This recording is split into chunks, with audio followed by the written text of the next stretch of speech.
फिर से लेकर आ चुके हैं आप लोगों के लिए शाम की सभी ताज़ा और बड़ी खबरें।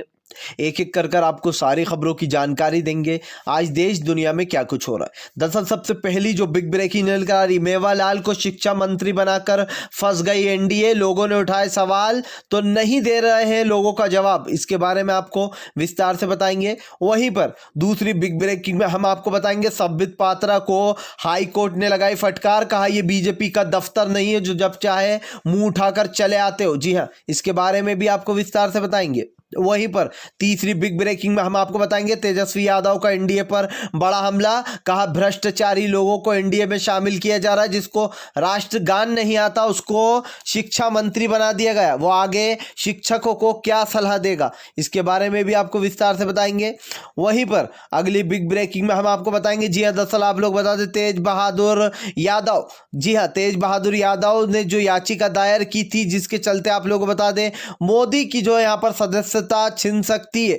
जी हाँ, इसके बारे में भी आपको बताएंगे कैसे जो है यहाँ पर मोदी के खिलाफ जो केस लगा रखा था उससे मोदी की सदस्यता कैसे छिन सकती है, इसके बारे में भी आपको विस्तार से बताएंगे। वहीं पर अगली बिग ब्रेकिंग में हम आपको बताएंगे, जी दरअसल आप लोगों को बता दें राष्ट्रपति ने की जेएनयू के छात्रों की तारीफ तो बिलबिला उठे आरएसएस और बीजेपी के भक्त। कहा आज जेएनयू के छात्र हर जगह नाम रोशन कर रहे हैं, इसके बारे में भी आपको विस्तार से बताएंगे। वहीं पर अगली बिग ब्रेकिंग में हम आपको बताएंगे, जी दरअसल आप लोगों को बता दें कि एक के बाद एक मोदी सरकार पर टूट रहा दुखों का पहाड़। जी हाँ, लोगों ने उठाए सवाल। कहा आखिर 230 गुना जो है यहाँ पर अडानी की कैसे बढ़ गई संपत्ति। पीएम मोदी गरीबों को और भी गरीब कर रहा है और अमीरों को और भी अमीर, इसके बारे में भी आपको विस्तार से बताएंगे। वहीं पर अगली बिग ब्रेकिंग में हम आपको बताएंगे, जी हाँ सुप्रीम कोर्ट की फटकार। कहा जब तबलीगी जमात को बदनाम कर रही थी मीडिया तब कहां थी केंद्र सरकार, इसके बारे में भी आपको विस्तार से बताएंगे। वहीं पर अगली बिग ब्रेकिंग में हम आपको बताएंगे, जी दरअसल आप लोग बता दें अखिलेश यादव का बड़ा हमला। कहा बीजेपी की सरकार लोगों की उम्मीदों के साथ खेलती है, वोट लेने के बाद भूल जाती है कि किस जनता ने किसको वोट दिया था, इसके बारे में भी आपको विस्तार से बताएंगे। वहीं पर अगली बिग ब्रेकिंग में हम आपको बताएंगे, जी हाँ दरअसल आप लोग बता दें राहुल गांधी का बड़ा हमला। कहा मोदी सरकार अडानी और अंबानी जैसे लोगों को अमीर करती जा रही है और इस देश का गरीब आज भी गरीबी में जी रहा है, इसके बारे में भी आपको विस्तार से बताएंगे। तो सारी खबरें एक एक कर देंगे। खैर चलिए बढ़ते हैं सबसे पहली और सबसे बड़ी खबर की ओर। दरअसल आप लोग बता दें मेवालाल को शिक्षा मंत्री बनाकर फंस गई आरजेडी बुरी तरीके से। आरजेडी ने बोला हमला एनडीए पर। आप लोगों को बता दें कैसे इंसान को शिक्षा मंत्री बनाया गया जिसके चलते अब रोज सवाल उठा रहे लोग। मैंने कल भी आपको बताया था कि मेवालाल पर सवाल उठना शुरू हो गए, लेकिन अब तो आरजेडी ने ये वीडियो साझा करते हुए पूरी पोल खोल डाली मेवालाल की कि मेवालाल के ऊपर कितने ज़्यादा घोटाले हैं, कितने ज़्यादा जो यहाँ पर उनके ऊपर केस दर्ज हैं। यहाँ तक कि मेवालाल जो है उन्होंने खुद ने इस तरीके के बयान दिए जिसको लेकर आरजेडी अब निशाना साधती हुई नजर आ रही है। दरअसल यहाँ पर आप लोग बताएं तेजस्वी यादव ने कहा ऐसे इंसान को शिक्षा मंत्री बनाया गया है जिसको राष्ट्रगान भी नहीं आता है। और ये सिर्फ तेजस्वी यादव का सवाल नहीं, आज आप ट्विटर पर जाके देखिए ये ट्रेंड कर रहा है कि ऐसे भ्रष्टाचारी लोगों को जो शिक्षा मंत्री बनाया गया है, शिक्षा का अपमान किया गया। आप खुद सोचिए वो बच्चों को क्या शिक्षा की वो देगा जो इंसान को राष्ट्रगान भी नहीं आता हो। राष्ट्रगान तो आजकल उस इंसान को भी आता है जो कि पढ़ा लिखा ना हो, और ऐसे में राष्ट्रगान तक नहीं आता मेवालाल को, उसको शिक्षा मंत्री बना दिया गया। अब चौतरफा नीतीश सरकार गिर गई तो इनके पास सवालों के जवाब नहीं है देने को। खैर चलिए हम बढ़ते हैं एक और अगली बिग ब्रेकिंग की तरफ। बता दें आप लोगों को अगली जो बड़ी खबर निकल कर आ रही है, जी आप लोग बता दें सुप्रीम कोर्ट की फटकार संबित पात्रा को हाई कोर्ट की फटकार। कहा यह बीजेपी का दफ्तर नहीं है जो जब चाहे मुंह उठाकर चले आते हो। दरअसल आप लोग बता दें रायपुर और बिलासपुर में जो केस चल रहा है संबित पात्रा का, उसके लिए संबित पात्रा कोर्ट में जाकर हाजिरी भी नहीं देता था, जिसके चलते मुंह उठाकर संबित पात्रा कोर्ट में पहुंच गया। जिसके बाद आप लोग को बता दें हाई कोर्ट ने फटकार लगाते हुए कहा कि ये तुम्हारे बीजेपी का दफ्तर नहीं है, जब मुंह उठाकर चले आते हो यहाँ पर, जब तारीखें दी जाती हैं जब आना चाहिए। तो ऐसे में संबित पात्रा को ज़बरदस्त तरीके से फटकार लगाई है हाई कोर्ट ने। खैर चलिए हम बढ़ते हैं एक और अगली बिग ब्रेकिंग की तरफ। अगली जो बिग ब्रेकिंग निकल कर आ रही है तेज बहादुर वाराणसी में। आप लोगों को बता दें जो यहाँ पर मोदी के खिलाफ वाराणसी से जो उनकी वो है सदस्यता वो रद्द हो सकती है। जी हाँ, दरअसल तेज बहादुर ने यह आरोप लगाया था मोदी के ऊपर जो केस चल रहा था, अब उस उसकी सुनवाई टले जा रही थी। आप लोग बता दें अब उसकी सुनवाई करीब आ गई है और ऐसे में हो सकता है कि यहाँ पर सुप्रीम कोर्ट से बड़ा झटका लगता है। जी हाँ, वाराणसी से यहाँ पर उनकी सदस्यता मोदी की रद्द हो सकती है। खैर चलिए हम बढ़ते हैं एक और अगली बिग ब्रेकिंग की तरफ। बता दें आप लोगों को अगली जो बड़ी खबर निकल कर आ रही, जेएनयू के समर्थन में आए राष्ट्रपति, कर डाली जमकर तारीफ तो अंधभक्तों को और आरएसएस के लोगों को लग गई मिर्चें। दरअसल आप लोग बता दें जिस तरीके से यहाँ पर जेएनयू के छात्र एक के बाद एक बड़े नंबर लाकर नाम रोशन कर रहे हैं, इसको लेकर राष्ट्रपति ने तारीफ कर दी। जी हाँ, राष्ट्रपति का कहना है कि जेएनयू के छात्र दुनिया भर में नाम कमा रहा है, यहाँ तक कि यहाँ से कई ऐसे नेता हैं जो कि इस जेएनयू से ही निकले। आपको कन्हैया कुमार तो याद ही होंगे, वो भी जेएनयू के छात्र हैं और जिस तरीके से उनको लोग पसंद करते हैं, उनकी स्पीच बोलना पसंद करते हैं, ये देखकर अपने आप में साफ साफ पता चलता है कि आज भी लोग जमकर जो यहाँ पर पसंद करते हैं कन्हैया कुमार को। और जेएनयू के छात्र लगातार जो यहाँ पर नाम कमाते जा रहा है, नंबरों के मामले में सबसे आगे निकल रहा है। ऐसे में आप लोग बताते हैं राष्ट्रपति ने जो यहाँ पर तारीफ करते हुए कहा कि दुनिया भर में आज जेएनयू अपना नाम कर रहा है, दूसरे लोगों को भी इस जेएनयू से सीखना चाहिए। ऐसे में आप लोगों को बता दें आरएसएस के अंधभक्त और दंगाई पत्रकारों को बड़ा झटका लगा।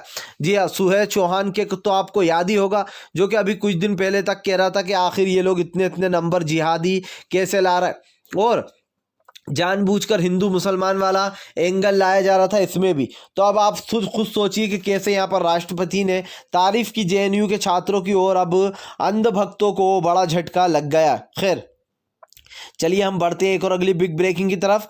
बता दें आप लोगों को अगली जो बड़ी खबर निकल कर आ रही है, अखिलेश यादव का बड़ा हमला, कहा बीजेपी की सरकार लगातार लोगों के साथ फरेब कर रही है। जी हाँ, आज जिस तरीके से यूपी में लगातार आप लोग बता दें गैंग रेप की घटनाएं होती जा रही हैं, इसको लेकर अखिलेश यादव ने बड़ा हमला बोला। उनका कहना आज योगी सरकार ने यूपी को जंगल राज बना दिया, आज महिलाएं बहनें सुरक्षित नहीं है और जिस तरीके से यहाँ पर महिलाएं और बहनें दलित समाज की लड़कियों के साथ लगातार इस तरीके के काम किए जा रहे हैं, इसके बारे में सोचना हमारे लिए बहुत ज़्यादा ज़रूरी हो गया। आज हमें मिलकर आवाज़ उठाना होगी, वरना कल आपकी बहन बेटी भी हो सकती है। इस तरीके से अखिलेश यादव ने निशाना साधते हुए कहा कि आज लगातार जो है यूपी जंगल राज बन चुका और योगी आदित्यनाथ के राज में कानून व्यवस्था पूरी तरीके से बिगड़ चुकी है। आज आप देख सकते हैं एक लड़की को, मुसलमान लड़की को जिंदा जला दिया गया, तो वहीं दूसरी लड़की के साथ बाथरूम में घुसकर इस तरीके से किया गया गैंग रेप। और भी जो घटनाएं सामने आती जा रही हैं, जिन सवालों का जवाब खुद योगी आदित्यनाथ के पास बिल्कुल भी नहीं है। आज अखिलेश यादव ने आप लोग बता दें यहाँ पर वो बात भी बताई कि किस तरीके से यहाँ पर जब हाथरस का कांड हुआ था तो योगी आदित्यनाथ किसी को भी जाने नहीं दे रहे थे। अब एक के बाद कैसी घटनाएं निकल कर आ रही हैं। क्यों आखिर वो मुद्दा दबाया गया गुलनास का? सिर्फ इसलिए क्योंकि चुनाव आ रहे थे, सिर्फ इसलिए गुलनास को इंसाफ नहीं दिलाया गया। और अब जब चुनाव निकल गए तो इस मुद्दे को जब लोगों ने उठाया तो इन्होंने उस पर कार्रवाई करना शुरू करी। कितने दिन बाद? पूरे 20 दिन बाद। तो अब आप खुद सोच लीजिए कि बीजेपी की सरकार किस तरीके से लोगों को जो है आघात पहुंचाने का काम कर रही है। खैर चलिए हम बढ़ते हैं एक और अगली बिग ब्रेकिंग की तरफ। बता दें आप लोगों को अगली जो बड़ी खबर निकल कर आ रही, सुप्रीम कोर्ट ने लगाई फटकार, तबलीगी जमात को बदनाम करना पड़ गया है भारी। दरअसल आप लोग बता दें दोस्तों, जिस तरीके से कोरोना से हिंदू मुसलमान जोड़ा गया था, हिंदू मुसलमान को लड़ाने की कोशिश की गई थी, अब उसको लेकर सुप्रीम कोर्ट ने कड़े शब्दों में निंदा की है केंद्र सरकार की। क्यों की है? इसका सबसे बड़ा रीज़न ये है कि जब कोरोना आया था तो इन्होंने जमकर फैलाया था। जी हाँ, कोरोना मुसलमानों ने फैलाया। कोरोना कहाँ कहाँ, मुसलमानों को इधर नहीं आने देना है, मुसलमान कोरोना फैला रहा है, इधर कोरोना फैला है, दिल्ली मरकज में कोरोना, कहाँ पर कोरोना के लोग छुपे, इस तरीके की वाहियात बातें की गई। पूरी सोशल मीडिया पर यही था। आप यहाँ पर फोटो देख सकते हैं, ये सारी चीज़ें बोली गई थी। पूरे न्यूज़ चैनल जो दलाली कर रहे थे मोदी की उस वक्त। भाई केंद्र सरकार क्यों डांटेगी? केंद्र सरकार डांटने क्यों लगी? अमित शाह और पीएम मोदी तो इसके रचयिता थे। ये जो हिंदू मुसलमान हुआ था सबसे बड़ा, इसके रचयिता ही वो दोनों थे।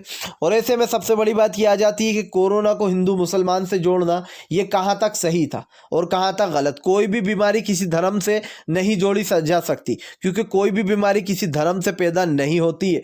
और इस पर सुप्रीम कोर्ट ने कहा कि जब मीडिया लगातार इस तरीके की बातें कर रही थी, मीडिया लगातार इस तरीके के झूठ फैला रही थी, तब आप केंद्र सरकार क्या कर रही थी? क्यों इनके लिए कोई कानून नहीं बनाया गया, क्यों इनको उसी वक्त रोका नहीं गया। आप लोगों को बता दें यहाँ पर मुस्लिम समुदाय की तरफ से ही याचिका दायर की गई थी, जिसके चलते ज़बरदस्त तरीके से फटकार भी लगाई है और फटकार लगाने के साथ साथ ये कड़ा आदेश दिया है कि आप इनके लिए कोई कानून बनाएं और अगर आपसे नहीं हो पा रहा है तो अब हमें ही इसके लिए कानून बनाना पड़ेगा। खैर चलिए हम बढ़ते हैं एक और अगली बिग ब्रेकिंग की तरफ। बता दें आप लोगों को अगली जो बड़ी खबर निकल कर आ रही, तेजस्वी यादव का बड़ा ऐलान, कहा कुछ दिनों की सरकार पर नीतीश अभी भी धांधलेबाजी नहीं छोड़ रहा है। जी हाँ, दरअसल आप लोग बताएं तेजस्वी यादव का बड़ा हमला, कहा नीतीश की सरकार ज़्यादा दिन तक टिकने वाली नहीं है। नीतीश जी खुद जानते हैं कि उनके पास ज़्यादा समर्थन नहीं है और उनकी जो सरकार है वो बहुत ही ज़्यादा कमज़ोर सरकार है और बिहार की जनता ने उन्हें नकार दिया था, लेकिन उसके बावजूद भी उनमें ज़रा सी भी शर्म नहीं है। अगर उनके अंदर शर्म होती तो वो अपनी कुर्सी से को तत्काल में छोड़ देते, लेकिन कुर्सी का ऐसा दीवानापन हमने इससे पहले तो भाई नहीं देखा। दरअसल आप लोग बताएं जिस तरीके से तेजस्वी यादव को बिहार की जनता ने चुना था, आज भी वो मुद्दे जो है वो लगातार सोशल मीडिया पर गूंज रहा है। देखिए ये आप भी जानते हैं कि मीडिया एक ऐसी चीज़ होती है, सोशल मीडिया, जहाँ पर गोदी मीडिया की तरह नहीं है मीडिया, वहाँ पर सब सच निकल के सामने आ जाता है। हमने देखा एक एक दिन में तेजस्वी यादव ने 19 रैलियाँ की, बिहार की जनता ने उनको चुन लिया कि भाई तेजस्वी यादव ही आने वाला सीएम बनेगा। उसके बाद लगातार घपलेबाजी की गई, ईवीएम में घपले किए गए, जिसके बाद कुछ जोड़ तोड़ कर जो सरकार बना ली गई। अब इस पर जो तेजस्वी यादव ने हमला बोलते हुए कहा कि एक तो नीतीश ने बिहार की जनता को धोखा दिया, नीतीश जी ने, उसके बाद ऐसे लोगों को शामिल किया जा रहा है पार्टी में जो कि सबसे बड़े भ्रष्टाचारी हैं और भ्रष्टाचार के ब्रह्म पितामह बता दिया था यहाँ पर तेजस्वी यादव ने। जी हाँ, तो इस तरीके की यहाँ पर तेजस्वी यादव ने बात बोली है। खैर चलिए हम बढ़ते हैं एक और अगली बिग ब्रेकिंग की तरफ। बता दें आप लोगों को अगली जो बड़ी खबर निकल कर आ रही है, राहुल गांधी का मोदी सरकार पर बड़ा हमला, कहा अडानी और अंबानी जैसे लोगों की प्रॉपर्टियों को बढ़ाने का काम कर रही है बीजेपी की सरकार। जी हाँ, जिस तरीके से 230 गुना बढ़ गई है अडानी का जो फैला हुआ कारोबार था और जो प्रॉपर्टी है उसको लेकर राहुल गांधी ने बड़ा हमला बोला है। राहुल गांधी के ना आज देश का जो किसान है वो गरीबी में जी रहा है, आज देश का जो गरीब है वो और भी गरीबी में जी रहा है। लेकिन आज खास बात ये थी कि राहुल गांधी ने जनता को भी फटकार लगाई है। उनका कहना है कि जनता अब तो आप लोग जागो, आखिर आप कब तक जागोगे। जी हाँ, जब पूरा देश बर्बाद हो जाएगा उसके बाद आप लोगों की नींद खुलेगी। दरअसल जिस तरीके से यहाँ पर एक के बाद एक बड़े बड़े काले कानून लाए जा रहे हैं, अडानी और अंबानी को जो यहाँ पर एयरपोर्ट सौंपे जा रहे हैं, ट्रेनों को, रेलवे को जो यहाँ पर प्राइवेट किया जा रहा है, इससे गरीबों की और गरीबी बढ़ती जा रही है। आज आप आलू प्याज के दाम देख लो जाकर, आपको पता नहीं चलेगा, एक गरीब खरीद नहीं पा रहा है आज ये सब चीज़ें जो कि नॉर्मल चीज़ें होती थी या आम मुर्रा की ज़िंदगी में ये तो हमें ज़रूरत पड़ती है, चाहे वो गरीब इंसान हो या अमीर इंसान हो। लेकिन आज गरीब के लिए आलू प्याज खरीदना भी बहुत बड़ी बात हो गया। और ऐसे में राहुल गांधी ने कहा कि अडानी और अंबानी जैसे लोगों के हाथ में, पूंजीपतियों के हाथ में पूंजी सौंप रही है का काम कर रही है मोदी सरकार। खैर चलिए हम बढ़ते हैं एक और अगली बिग ब्रेकिंग की तरफ। बता दें आप लोगों को अगली जो बड़ी खबर निकल कर आ रही, जी आप लोग बताएं तेजस्वी यादव के तेज के आगे फीकी पड़ गई एनडीए की सरकार, बिहार की जनता ने पूरी तरीके से नकार दिया है। आप लोग बता दें बिहार की जनता के मुंह पर सिर्फ एक नाम कि अभी भी तेजस्वी यादव ही सीएम बनेंगे। मतलब आप दीवानगी देख सकते हो कि जिस तरीके से जो चीज़ अब तेजस्वी यादव ने पूरी कोशिश की, 21 सीटों पर वो सुप्रीम कोर्ट भी जाने वाले हैं। सुप्रीम कोर्ट पे जो यहाँ पर ये केस जा रहा है कि भाई जिस तरीके से इन 21 सीटों पर धांधलीबाजी की गई है, इसकी जो याचिका दायर की गई है इन पे जल्द से जल्द सुनवाई की जाए। आप लोगों को बता दें इसकी सलाह लेने भी दिल्ली पहुँचे थे तेजस्वी यादव। लेकिन अगर आपके और मेरे पॉइंट ऑफ व्यू से देखा जाए तो आप भी यही सोचते होंगे कि अब इसका कुछ नहीं होगा, क्योंकि अब जो भी हो सकता है वो सरकार गिराकर ही हो सकता है। अब ये 21 विधायक जो भी थे, हाँ इसका एक चीज़ हो सकती थी कि अगर घेराव किया जाए और जो यहाँ पर इसके खिलाफ नारेबाजी की जाए, क्योंकि देखिए सुप्रीम कोर्ट जाएंगे वो तो शायद सुप्रीम कोर्ट का फैसला भी वही आएगा कि भाई अब तो हो चुका है जो भी होना था और ऐसा कुछ नहीं हुआ, या फिर इस टाइप का ही फैसला दिया जाएगा। तो इन चीज़ों पर जो लोग जो उम्मीद लगाए बैठे थे कि क्या 21 कुर्सियों पर अब कुछ हो सकता है, क्या 21 सीटों पर सच में रिकाउंटिंग होगी तो कुछ उम्मीद है, तो मैं आपको बता दूं कि रिकाउंटिंग पर उम्मीद तो देखिए बहुत कम है। ये समझ लीजिए आपका 10% अगर आपका हो जाए तो, लेकिन ज़्यादातर तो कुछ उम्मीद बची नहीं है अब रिकाउंटिंग की, क्योंकि ये आप भी समझते हैं कि बीजेपी क्या क्या घपले करती है और अब तक क्या से क्या हो गया होगा। तो अगर आप भी उम्मीद लगाए बैठे कि भाई किस सीटों पर रिकाउंटिंग होगी, शायद कुछ हो जाए, तो आप लोग गलत उम्मीद लगाए बैठे हैं, क्योंकि ये आप भी जानते हैं कि बीजेपी आए दिन क्या क्या कांड करती रहती है। तो अगर आप भी शांतिपूर्ण ढंग से पीएम की इन सभी गलत नीतियों का दिल से विरोध करते हो तो इस वीडियो को दिल से लाइक करके हमारे चैनल को सब्सक्राइब करके अपना समर्थन ज़रूर दर्ज कराइए, क्योंकि हम ऐसे निष्पक्ष पत्रकार हैं जो कि आप तक सिर्फ सच और सच पहुँचाने की कोशिश करते हैं। तो हम मिलेंगे आपसे नेक्स्ट वीडियो में, तब तक के लिए वंदे मातरम, जय हिंद।